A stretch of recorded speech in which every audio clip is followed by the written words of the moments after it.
Well, thank you. What's cracking, everybody, and welcome back to Kraken R&R with the Seattle Kraken. Well, I asked and they responded. I said, please, somebody help Daccord. And I'm sure that they watched that video, and sure enough, they helped Daccord out in this game. They score 4 times more than they scored in the previous game against the Capitals, and Daccord once again was fantastic behind them.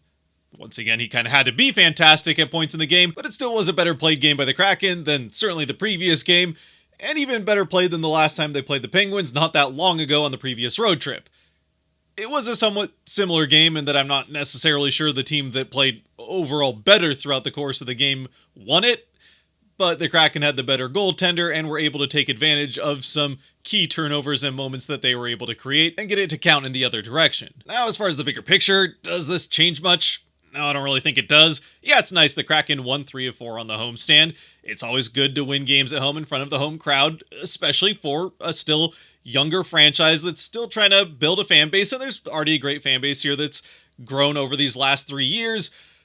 But it's always good to win these home games and continue to make people want to come back to watch them, especially on Kids Day, where a lot of the future of your fan base is there, and try to create some core memories for some of these young fans that might have just seen their first game. However, as far as the current season is looking, there's still 3 games south of NHL 500, still 8 points out of a playoff spot. So there's still maybe a window there if they can really get on a run, but I mean, we kind of gave up on that a while ago, and they're still not playing full 60-minute games. Even in this one, like I already said, if I had to pick a team that played a better 60 minutes, at least as far as the 5-on-5 skating is concerned, I think the Penguins probably did. The Kraken got away with some things because of how well Daccord is playing in net, and that's really been the only way that they've been winning games for some time now, which is something they can get away with against teams that are having their own issues, like the Penguins or Sabres, who are now 4 of their more recent wins. And the game against the Kings, for whatever reason, the Kings are just a team the Kraken play well against, and that game I do think they played much more a full 60-minute game, and the type of game that would keep them competitive against some of the NHL's best teams, like the Kings have been over the course of the season. But the way the Kraken have played, well, really any of the 4 games against the Penguins and Sabres, the 2 on this homestand and the 2 on the road trip that led into it, I don't think they win a single one of those 4 games if it's played against a better team playing the same way they did. The Sabres kind of just continuously handed them opportunities, and some not ideal goaltending in the second game certainly helped the Kraken in both of those. And then with the Penguins, really both games, the Kraken got fantastic goaltending and were just able to take care of a couple of good opportunities that they got and get them into the back of the net. Again, the first game against the Penguins, some not great goaltending from Jari helped them to that victory. But those are 2 games that against teams like, well, we saw what happened against the Capitals or even the Oilers coming up here in the next game. I have a hard time seeing them even being competitive playing that type of 60 minutes against a team like that. You know what? That's enough of that. The Kraken won. Let's have some fun with it and get to this still 4-1 victory for the Kraken, where there were a lot more good, exciting moments, even if some of them were big saves that Daccord had to make, than there were, well, moments that we'd rather didn't happen. And with basically the same lineup as they had out in the previous game against the Capitals, with one change, and I think you'd expect at least one change after a game like that one, though it's not a particularly major change. First of all, Chandler Stevenson, although it was a game-time decision, does end up playing, and the only change ends up being that Cartier comes in and John Hayden goes out, so flip-flop there on the wing of the 4th line. Nothing, again, that's really going to make a huge difference. The rest of the lines are all still the same, and Daccord's still in net for the Kraken, so nothing drastic as far as changes. And as we get into it, the first period is kind of a weird first period. It's a fast one, and I don't necessarily mean the pace of the play itself, though there were definitely moments of the first where it was fast up and down the ice, some other moments where it kind of stagnated in the neutral zone, but there weren't a whole lot of stoppages, and there's no scoring. So aside from one power play for the Penguins, we get to the first intermission without really all that much having happened. I mean, there's a few shots either way, but neither team really seems to have a clear edge. And really the best chance of the period came for the Penguins with just a couple minutes left. And, well, it's the Dunn-Larson pair that, for whatever reason, is just fighting it right now. And while they generally had an all right game, This is kind of more the type of defense that we've been seeing from that pair lately that we just have not been used to over the course of really the history of this franchise. It's a 3-on-2 rush back with the two being Dunn and Larson, and instead of communicating and having one guy take the guy with the puck coming down the middle with it, and the other take at least one of the other two players, which then leaves one open guy. I mean, it's an odd man rush, that's the nature of it, they have more players coming in, but at least there you're only leaving the one guy for Daccord to really focus on, is that's the guy that could get the pass in the wide open shot. Instead, they leave two guys open on the sides, and the pass ends up going to one of them, and then not only does that pass get through completely clean, because even with both of them going on the guy in the middle, they really don't challenge him that much, he then is able to get past both of them and get a one-on-one chance with a power move towards the net. Fortunately, Daccord comes up huge with that save, and it's really because of that we do get to that first intermission with the game still scoreless. Then as the second period gets going, it kind of seems like it's the Penguins who are starting to get some momentum. Nothing particularly dangerous, but a couple shifts in, they do get the Kraken hemmed into their own end of the ice, which in the second period is a little bit bigger of a deal with the bench farther away. And this is already a period that, well, like the first, has not necessarily gone well for the Kraken over the course of the season. Now, at least in the first period, a fairly even first period is an improvement over how the Kraken have played generally in that frame. And the second seems like it's kind of going the way we've seen, where the Kraken get tired legs with getting stuck out in their own end of the ice, and then one thing will lead to another, and the next thing you know, it's a defensive breakdown for the Kraken, and the puck is in the back of their net without much of anything their goaltender, whoever it is, can do about it. It's something we've seen happen all too often over the course of the season, and it's not what happens here. In fact, pretty much the exact opposite happens. Kraken do get trapped in their end of the ice. It's the Stevenson line out there for their first, maybe their second shift of the period. And of all things, it's a good defensive play from Chandler Stevenson as he goes to challenge a Penguin player with the puck up in the corner of the defensive end against the blue line and right in front of the Penguins bench. One bobble by him, and the puck is going the other way on Stevenson's stick. With Bjorkstrand in tow, they spread out as they cross the offensive blue line. It's a 2-on-1 chance, but the third guy behind them is Andrei Burakovsky. Stevenson, instead of taking the shot, which we've seen him score a couple of times with shots that, well, if we're being honest, really don't have any business scoring. We saw it happen for the first Kraken goal in the last game against these two teams in Pittsburgh. I think that was the shorthanded one where, quite frankly, Jari just should have had that save. Either way, Stevenson doesn't go for the shot here. He passes it up to Burakovsky, the third guy coming in, and Burakovsky, instead of firing off that shot, passes it down to the far side. And I know at this point what you're probably thinking: great, the Kraken with an odd man rush, and they're passing the puck too many times. But thankfully that's not the case this time. It's the perfect number of passes on this rush chance. The pass up to Burakovsky, where I think, well, the couple of Penguins players that were in any position to defend this thought the shot would come from, but then he finds quickly the wide open Bjorkstrand. Again, an odd man rush, so one of the guys is going to be wide open. Bjorkstrand certainly was, and as soon as the pass gets to him with the one-time shot, as long as it's on net, there's no chance for the goaltender, and sure enough, he hits the back of the net to give the Kraken the 1-0 lead on this great passing rush chance from this line, and not even the first time they'd had one in this game. They had one in the first period that looked somewhat similar, but that time Burakovsky took the shot as the third man in and missed the net a little bit. So they get a second chance, another great play from this line, and this one finds the net. So Bjorkstrand picks up his 14th of the season as Burakovsky gets his 14th assist and Stevenson his 26th. Again, he's putting up the points regardless of what he does defensively, but here it was that good defensive play by him that started this whole offensive rush in the first place. So maybe this is halfway through the season, the sudden realization of why the Kraken signed this guy in the offseason. Hopefully that is the case. Hopefully he's found his game here with the Kraken finally halfway through the season.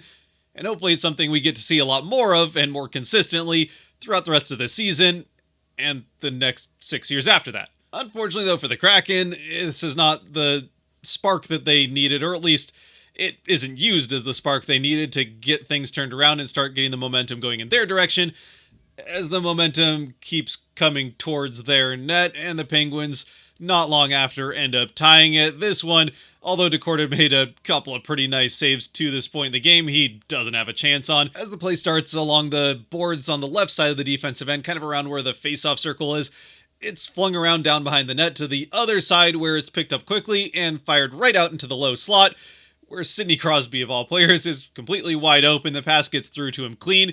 He doesn't make a lot of mistakes from there, and he puts it right back into the other side of the net. Daccord having to go from one side to the other, and then doesn't have a chance to get back before it's behind him, and the Penguins tie it just like that. And through some more Penguins pressure throughout the middle part of the period, the game would stay tied until late in the period the Penguins start heading to the penalty box.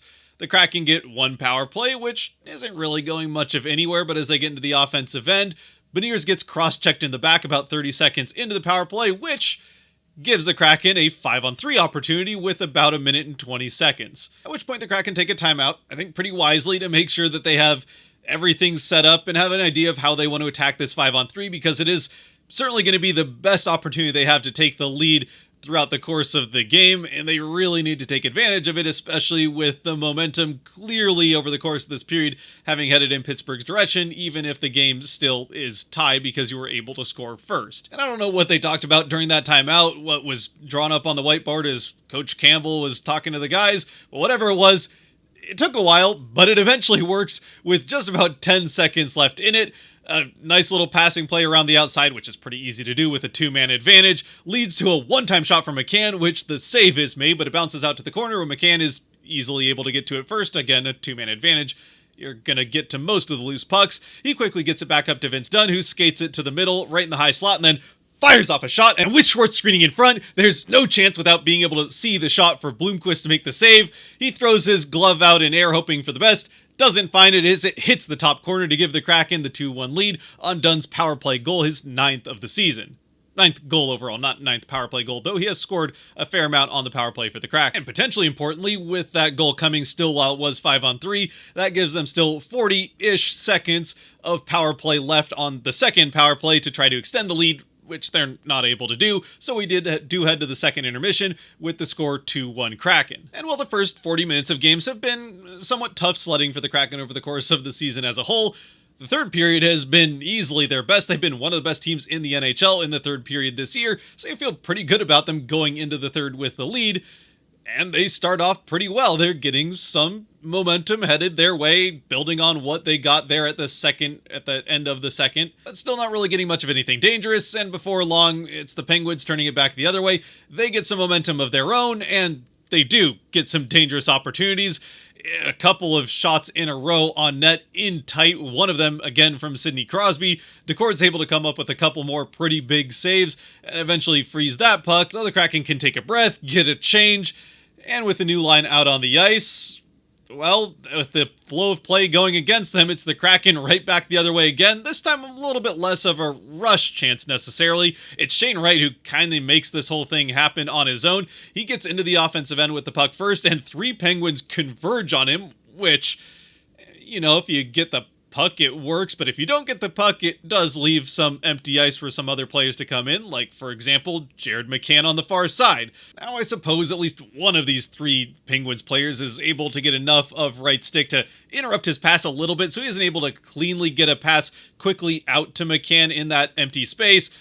But the puck still does end up sliding slowly out into that far corner, where McCann is the only one on that side, so he's easily able to get to it first. And as he gets to it, he looks up and sees Tolvanen wide open on the far side as the third guy in, and quickly fires off a rocket of a pass, tape to Tolvanen, and Tolvanen one-times it into the back of the net. Again, no chance for Bloomquist on this one. It's 3-1 Kraken. Now, following Golvanen's 12th of the season, the Kraken still aren't really able to create much momentum out of it. They do at least slow down the Penguins' momentum, and plays kind of just even. The Kraken sort of just killing off time, I suppose, at this point. Midway through a third period with a 2-goal lead, just don't make any defensive mistakes, and you're good to go, which they don't right up until they send the Penguins to a power play, and this is a pretty good Penguins power play. Sure, this team is had their issues to get to where they are in the standings in the East, but the power play has not been one of them. I mean, with the top-end talent that they have, regardless of how old it is, it's still a very dangerous power play, and the Kraken tempting fate here by sending them to a second opportunity in the game. Fortunately, they are actually able to do a pretty good job of killing this one off. Don't really give the Penguins much as far as dangerous looks are concerned. I think they still get 2 shots off over the course of it, but yeah, nothing that looked especially likely to go into the net, especially with the way Daccord was playing in it. The one downside, though, is that the Penguins are able to once again get some momentum going coming out of that power play, get a few more shots on net, and Once again, against the flow of play, it's the Kraken rushing down the other way, although this time not really rushing down the other way so much as the Penguins are coming back through the neutral zone, an ill-advised pass that Kaapo Kakko sees coming the entire way. I mean, I don't know if he'd seen the future or what, but he starts jumping this pass before it's even made. He's heading the other way. Sure enough, the pass goes right to his stick as he's heading into the offensive end. Beniers also recognizes what's happening as the pass is going on to Kaapo's stick, so he whips around and it's a 2-on-1 the other way.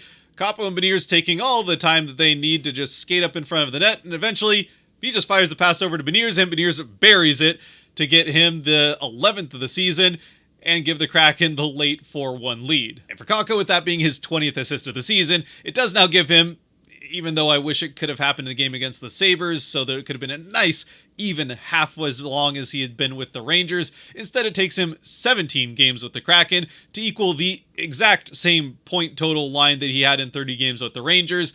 4 goals, 10 assists for 14 points now with the Kraken. Not quite a point per game, but he's been at least a point per game since that opening road trip after the trade. And then from there, the Penguins continue to get some more pressure. Really, they maintain the momentum out of this 4th Kraken goal, but with just a few minutes left in the game, all it really serves to do is pad Daccord's save stats. And with actually just under 2 minutes left in the game, 155, the Kraken go to their last power play of the game, which, I mean, they got maybe a chance or two towards the net, but it was pretty clear all they were interested in doing was killing off the last 2 minutes of clock, which they're able to do, and they get to that 4-1 victory. And so once again, with a sweep this season, the Kraken continue their, I don't know if domination is necessarily the right term. It hasn't been as one-sided as, say, the Kraken versus the Sabres or anything like that, but this is a Penguins team that really, regardless of how either of the two teams are playing at any given point in time when they end up meeting, it seems to go generally pretty well for the Kraken. I mean, the Penguins fans that were in attendance, which there were almost as many Penguins fans at this game as there are at their home games, and that's more of a comment on their drawing at home right now than how was it Climate Pledge. Either way, those fans that were there got to see Crosby score a goal, and the majority of the fans got to see the team that they were cheering for win the game. So, win-win for everybody. Again, with the Kraken and how they played, are there some parts of the game they could have played better?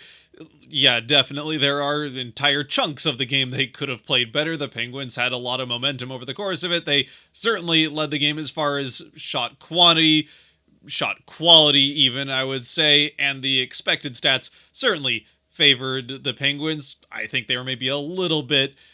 Now, they did the disservice, I think, a bit to Bloomquist there. 3 of those goals, at least, I don't think he ever had a chance on whatsoever. And the Kraken still only managed anywhere between 1 to 1.5 expected goals in this game. So that, to me, just kind of shows you a little bit of the flaw of the expected goal stat. It is what it is. It's what we have to work with at this point in time. But the Kraken, expected goals-wise, got beat by the Penguins, kind of 1 to 3.5, somewhere in that range. So... yeah, it could have been played a little bit better, but Daccord was fantastic in net again for the Kraken, and this time they actually generated enough offense for it to matter. And as far as the future core of the team is concerned, they all had pretty good games. Beniers and Kakko once again continue to demonstrate the chemistry that they have with that great play to make it 4-1. And that line, after not their best defensive outing in the previous game against the Capitals, in fact, as a line, maybe their worst outing defensively, they certainly cleaned that up the first period. They were very good defensively. It seemed like maybe that had been an emphasis for them specifically coming out of the game against the Caps, that they were going to be a little bit more defensive sound, and if the offense came, it came. And although it took until the third period, late in the third period, it eventually did, but a much better defensive game from that line. And then obviously Shane Wright with that play, again, he's going to have 2 or 3 plays over the course of the game. They're going to set opportunities for goals. He sets up that whole play as he gets the pass out into the corner for McCann to go get to and get Tolvanen that one-time opportunity. Sorry, Golvanen that one-time opportunity to give the Kraken the 3-1 lead. There weren't as many offensive chances for the Kraken as maybe you'd like, but at least this time they were able to take advantage of them, and they were certainly more and more dangerous than they were in the previous one. With that, though, let's close things out here with the Kraken 3 stars, as always brought to you by the patrons over on Patreon. If you want to help decide these Kraken stars, and I definitely do take them into account, they're not always necessarily the guys that I would pick, though there's some games where it's easier than others. This was definitely one where there were plenty of options. But if you want to help make those decisions and be a part of these videos, then you can help support a little bit more than you already are by watching at this point by going to the link down below and supporting on Patreon as well. With the first star, You know what? I'm going to go off the board here, and Patreon, there's kind of three clear players on Patreon. This one is off the board, but I think the best Kraken player, well, okay, the best Kraken player probably was Daccord. He's probably worthy of the first star, but I feel like if I give him the first star every single time, it'll get a little bit boring. So I'm going to give the first star to who I felt was the best skater for the Kraken in this game, and that was Jared McCann. 2 assists in the game. All the defensive side of things wasn't his best. There were a couple of plays where it seemed like he was a little slow getting to the puck defensively or on the back check, and he's dealing with a couple of things right now, so he's not 100% healthy, and maybe that was part of it. Either way, he certainly made up for it offensively with a couple of very nice setups for goals. The one on that power play is he got it up to Dunn for that shot, and then the feed to Tolvanen off of that play that Wright set up. So good game from McCann. The goal scoring is still not really happening for him this season like it has for the previous 3, but he's starting to pick up some assists, so at least the point production is still there. Then the second star, you can't ignore Daccord any further than that. Daccord is the second star. He seems like he's always a star whenever the Kraken win, but it's for a reason. It's because he is, right now, to me, if I had to pick here a little bit past the midway point of the season, he would be the MVP of the team. I don't think that too many people would argue with that. He has been very good for them in net just about the entire season that he's been healthy for. And unfortunately, they just haven't been good enough in front of him consistently enough to actually have made that matter for as much as it should, but he continues to be a bright spot of this team going forward and even currently. Then for the third star, Patreon agreed that there were 2 other guys that, well, they would have picked as stars 2 and 3, I think would have been Daccord, and then these 2. It's between Beniers and Tanev. I do think Tanev had a pretty good game as far as doing a lot of those small things you like. Lots of the hits, a couple block shots, block shot of a Kraken shot that got him a little bit gimpy for a little bit, but either way, another very Tanev game, which is fun to watch if nothing else. I got to give the third star, though, to Matty Beniers. Again, for all the things that we talked about with that line a little bit ago, with them playing a lot more sound defensively and then working forward out from there. The points have been coming for them over these last couple weeks since Kakko and Beniers really got that chemistry going. It was good to see them kind of take a step back after getting kind of shoved into their end of the ice for most of the game against the Capitals. Focus on getting that part of it solidified a little bit more and then working out. That's what they did, and they still end up with a goal off that intercepted pass from Kakko, setting up that 2-on-1, and then the pass across to give Beniers the goal. So then Tanev will just have to be an honorable mention in this one. I'm not going to set a precedent by doing 4 stars in any videos. That's how we slippery slope to 5, 6, 20 stars eventually if they really have a good game. And that just would take way too long. So we'll stick with the 3 stars. Tanev an honorable mention. A couple of other guys that played well. Schwartz always a part of that line. Stevenson also had a very good game, even outside of the play that he made to steal that puck and then set up that whole play for the first Kraken goal. That line may have been the best line for the Kraken in this game. I don't think it's a stretch to say, and that's not something that I think anybody would have expected to be the case, really, in any game as of Christmas, if not even later than that. As always, though, I'd love to know your thoughts down in the comment section below, who your 3 stars would be, what you thought of this game. If, like me, you kind of wish the Kraken would play a little bit better, but it's nice to see them still get away with it and get wins. Regardless of how it happens, it's fun to watch the Kraken win. Even if, yes, in the long run, it probably would be better if they lost right now to get a little bit better draft spot. But I think we still cheer for them to win pretty much every game, unless it comes down to like the last couple of games and you're fighting for the first overall pick odds or something like that. But the Kraken certainly Daccord is too good to allow the Kraken to get anywhere near a good, legitimate shot of winning the lottery. They could still be in the top 10. But anyway, as far as that's all concerned, let me know your thoughts in the comment section below and how we're feeling coming up into this back-to-back. The Kraken will get the Oilers next and then come back for Ducks Sharks. So, that generally would look like 2 wins after a game in Edmonton that might not go your way. But at the same time, I think we all remember how the last home games against the Ducks and Sharks went. Hopefully this time's different. We'll just have to wait and see, and hopefully it isn't too ugly in Edmonton between now and then. Until then, though, stay safe out there, be good to each other, God bless, and go Kraken.